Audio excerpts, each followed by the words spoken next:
Hello and welcome to Parley, the Hindu's weekly discussion podcast. I'm Prashanth, your host for the day.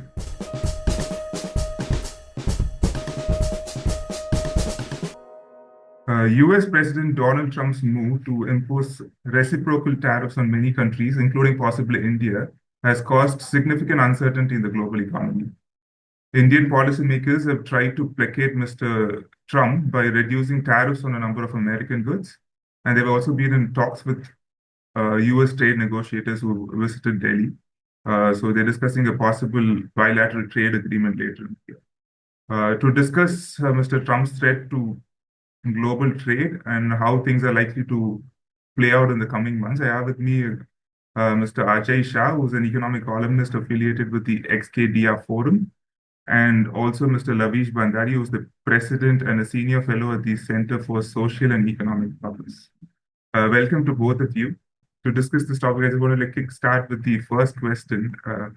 If any of you can pick it up. So I just want to give readers a general introduction to what is exactly the consistent opinion among economists when it comes to tariffs. Are they good for growth? Are they bad for growth? And also about when governments are framing tariff policy, should they go care more about businesses, protecting their businesses, domestic businesses, or should they care more about their consumers? Lavish, you go first. So yeah, I think there is almost a consensus, at least it is a consensus amongst the economists that I know, that generally lower tariffs is good, and as much as is possible, you should keep them low, and that's for many different reasons. And it's not just from a consumer perspective, but actually mostly from an efficiency perspective. So in that sense, it is important to get our tariffs down to wherever we can. And of course, there are many other issues here. The most important being that you can also need to look at the non-tariffs barriers that exist both within and outside. There are certain qualifications to the larger story, but overall, we must move towards a lower tariff regime. Yeah, so I agree with everything that is said. Just to add some value, after Lavish has laid the foundations, I want to say two things. One is that the extent of the distortions, the damage to efficiency is related to the heterogeneity of tariffs. So if you must have tariffs, please have only one rate, okay, or have very few rates. Don't have very, very diverse sets of rates, because that kicks off crazy levels of effective protection for certain industries. So the economists advise level one is just don't have tariffs. And level two is, if you wish to have some tariffs, have a single uniform rate. The second thing I would put on the table is that now that I'm old and wise and I have some white hair, I have one special case to the case for free trade, and that is China. China is a systemically important country. It is a country where the government has a very high control of the economy, and there are a whole array of mechanisms through which Chinese overproduction is messing with the world. And that's a singular moment which calls for singular measures. But generally, as a first approximation, in almost all situations, we are better off with lower tariffs, with a uniform rate of ideally zero. Ajay, could you also shed a little bit of light on the general impression that the governments are generally trying to protect their domestic producers rather than consumers? That seems to be the general emphasis. Can you point out how do economists look at that? Why I believe the economists say focus on your consumers rather than your producers. Why exactly is that? That is one way of thinking about it. When there is a 20% customs duty on a car, then the price of the car goes up from 5 lakh rupees to 6 lakh rupees, and the consumers end up paying 1 lakh rupee extra for a car. And the Indian manufacturer gets a higher profit margin because they're able to sell the car at 6 lakh instead of 5 lakh. But as Lavish correctly said, at heart, this is about efficiency, because it's not like we want to pursue the consumer interest. I mean, yeah, that is, of course, we want the consumer interest, but deeper, we want to kick the firms into shape. So if a firm cannot produce a car at 5 lakh, please go out of business. You should only be producing in India if you're globally competitive. If not, somebody else somewhere in the world should be producing, and we will import. So it's a deeper story about resource allocation that we in India should do the things that we are good at, and we should be buying all the rest from the rest of the world. So this is the efficiency idea. It is the opposite of Atmanirbharta. It is the idea of being smart, being clever, being rich, being successful. Lavish, I want to move on to the next question about Trump tariffs. Trump has actually talked about how it can help domestic American manufacturers and protect them from cheap Chinese goods. And also, he's also at the same time talked about how he's going to be using tariffs as a negotiating tool and how he's going to use it as a tool to make other countries pay impose lower tariffs, and that way have lower tariffs across the board, all countries, and we'll have more booming global trade. How do you look at Trump tariffs? No, so I mean, he's not entirely incorrect. There is this problem that obviously, I mean, as Ajay just mentioned, there's this whole, I mean, China's just taken to what was then a practice, which was not very common, but was actually indulged in by many countries, if not most countries. But they've taken it to an extreme. And the reaction may have started against China, but it would definitely percolate down to almost every country that the United States deals with, because almost every country has different kinds of protection that they provide to their own industry and at the cost of the American firms. So yeah, he's not entirely incorrect, I feel. The problem, however, is that when he starts to negotiate, and there will be different rules applied for different countries, and different rates that will apply to different countries. Therefore, it'll get into the same space that what Ajay had started off with, that even if you have to have tariffs, have a standard single rate. I mean, don't apply this thing differentially, and that's which I think there will be a great harm one way or another to US industry. So yeah, but however, at the same time, I don't see how else he could have gotten to get other countries to in a sense get their get their own tariffs down. This had to be perhaps the only tool he had to be able to negotiate other tariff rates downwards. So yeah, I think this thing will evolve in a slightly different manner as what we think it would. I think Trump is going to mellow down in his things after a year or two, when at least some of the early gains have kicked in. Do you think it's a good way to actually get other countries to lower tariffs? Or because economists, I don't think any economist has actually recommended like reciprocal tariffs as a way to bring down. I mean, the approach all throughout has been like, through the WTO or some other way to get people to agree. But this seems like a completely different strategy. But WTO effectively had become to a very large, I shouldn't say non-functional, but definitely only partially functional. So using WTO as a mechanism to get countries to reduce their both non-tariff barriers and as well as tariff rates, which I think would have been a long shot. So I think he had to use, I mean, something more than that. Maybe that he's doing it in too much of an extreme manner. It is too much of a shock therapy that he's trying to use. I mean, all of that, yes, I would agree with. But I don't see any other mechanism which could have gotten countries to reduce tariffs. Thank you. Ajay, your take on Trump's strategy? So, as with Lavish, I think that China holds the blame for spoiling the global trade system. In many countries, there have been many problems, but China is a systemically large player in world trade, and they practiced domestic subsidies and distortions on an unprecedented scale, and that has created problems for everybody. And there is a problem that needs to be solved. And I agree with Lavish that WTO is broken and doesn't work. WTO gives a veto to every single country. So basically, almost any idea can be blocked. India is famous for having been a spoiler in interfering with every imaginable trade. Now, in that context, what do you do? How do you go about it? I'm not convinced that the Trump approach is that effective. First of all, he's talking about all countries. He's not talking about only China. So he wants to go after so-called unfair trade by every country. For example, he would point to Indian tariffs, which are essentially the highest in the world. But then what are you going to do about it? Are you just going to announce big flat high tariff rates by America against all the countries on the 2nd, which is what is promised. And then a negotiation is supposed to start. And it is not even clear that the end game is clear. So Trump is not saying that once India solves everything, that India solves the Google equalization tax, India solves the high tariffs, India solves the non-tariff barriers, India opens up to allowing foreign banks to open branches in India and all that. At the end of all that, will India have zero tariffs into America? That's not yet clear. So what kind of negotiation over what kind of time horizon?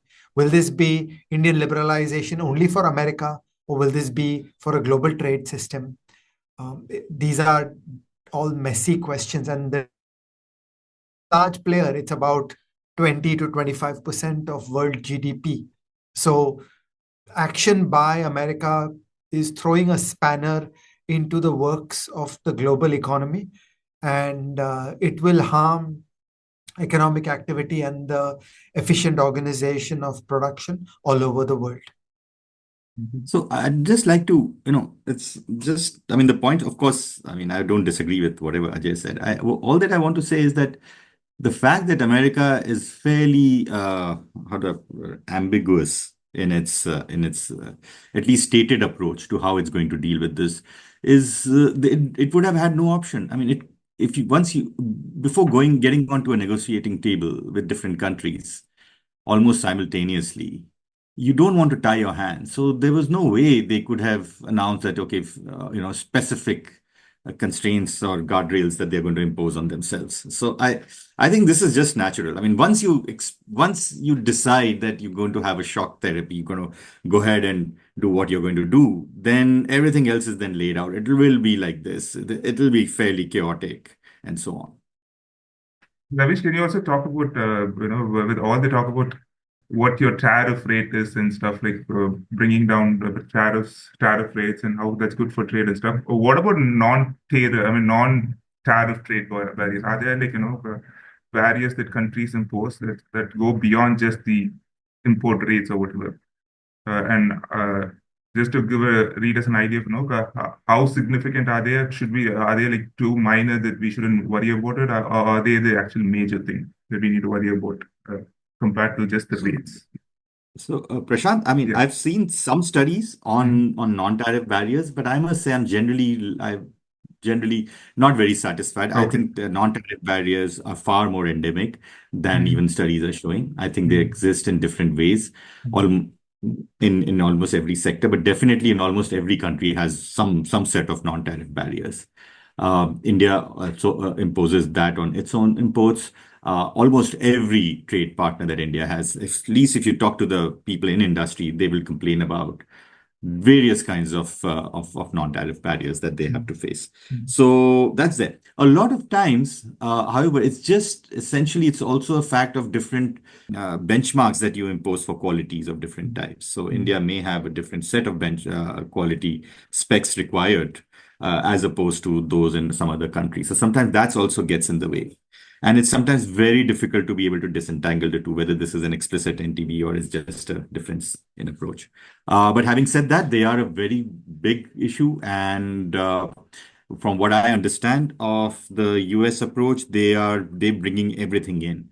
And not only are they bringing everything in, meaning both tariffs and non-tariff barriers, the way it seems they are saying is that they will judge and decide for themselves how significant the NTBs are, which essentially says that, well, we'll do what we feel like, and then you have to respond. And I agree, non-tariff barriers are very important and they're very messy. It's very hard to interpret and judge the materiality of a non-tariff barrier. The Europeans have extremely high phytosanitary standards on the export of grapes from India to Europe. Now, it is a level playing field in that grapes made in France have the same quality controls than grapes made in Nashik. It's possible to fiddle with these rules and make them a trade barrier.